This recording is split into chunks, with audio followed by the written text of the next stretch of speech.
Hi, I'm Dr. Terry Valiga. I'm a full-time faculty member here in the Duke School of Nursing, and I'm the lead faculty member for the nursing education major, and that essentially means I'm the point person for that major and work with the faculty and students who are pursuing the specialty in nursing education. And I'm delighted to have this opportunity to talk with you a little bit about that particular major.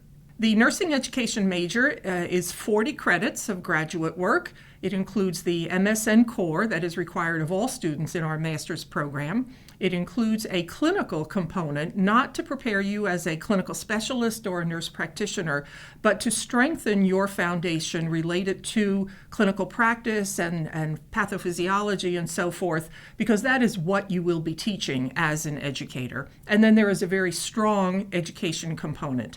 The program is offered online, and you can complete the entire program online on a part-time or a full-time basis. Most of the students study on a part-time basis and continue to work full-time, but you can do the program full-time. Full-time would take you about 4 semesters, and part-time would take you about 7 semesters, and you can begin the program in the fall or the spring semester. Some of the things that I think are particularly unique about the program we offer here at Duke are, one, as I mentioned, the clinical component.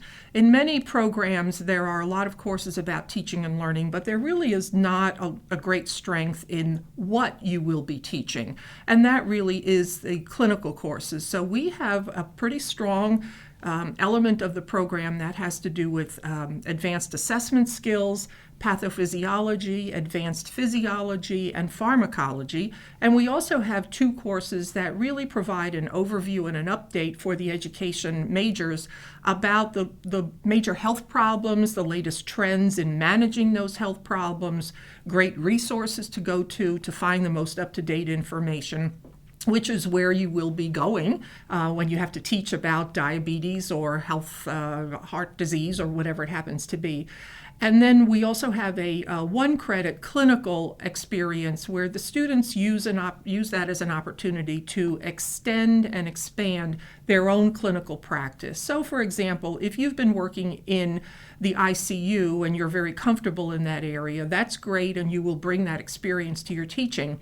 But you might use your clinical experience to work in some outpatient departments, or to work in a rehab setting, or to work in a primary care setting, not to learn the role of an NP, but to get a better sense of some of the risk factors for those cardiac patients, or some of the rehab that after they leave your ICU, what do they need to do to recover and get back to a state of health. So it's to give you an opportunity to broaden your experience. Or you might go into a totally different area. You might want to know some more about wound care and ostomy care and spend some time with a specialist in that area.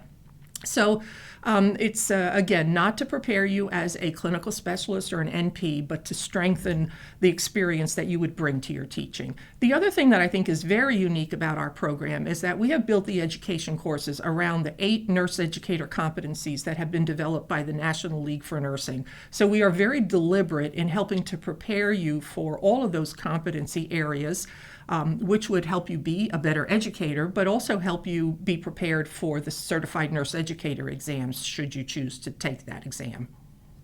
Throughout the program that you'll experience here, you'll have a number of experiences that will not only prepare you as a graduate student with the broader thinking and the more in-depth perspectives of what's going on in our nursing field, but you will be very well prepared for the teaching role. So some of the experiences that you'll have will be to really do an in-depth exploration of particular teaching strategies, whether that's case studies, brainstorming, the use of humor as a teaching strategy.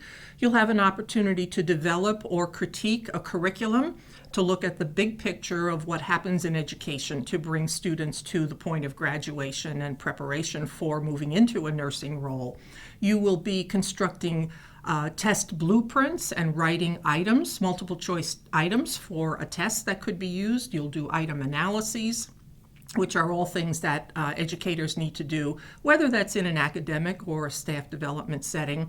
And the program culminates in a teaching practicum where you will be placed in an academic or healthcare setting with a master teacher to actually implement the educator role. So you will teach a session where you will bring together all the things that you've learned to that point. You will attend meetings and contribute to those discussions as appropriate. You might grade some student papers.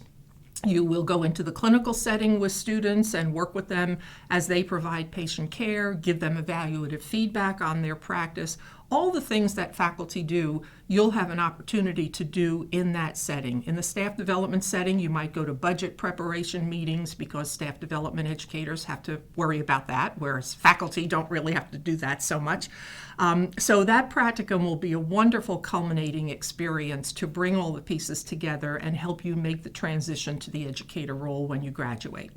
Most of our graduates do go into academic positions upon graduation. Many of them will take a full-time clinical instructor position initially, mostly because they think that's an easier transition for them, having been expert clinicians, to move into the clinical teaching role and then eventually move into a full faculty role. But many of them do go right into a full-time faculty position where they have the full scope of responsibilities, and a smaller number will go into staff development kinds of positions. And those are the primary directions where people might go. Some will go into more community-based patient education kinds of programs, but not very many. But you certainly have the preparation to go into any kind of a role that requires a good foundation in teaching and learning and how to help other people really learn in a very deliberate, well-designed, and focused kind of a way. One other thing that I think is quite unique about our program is that we have a number of faculty who really are very expert and well-known in the nursing education community, and in fact are leaders in that community.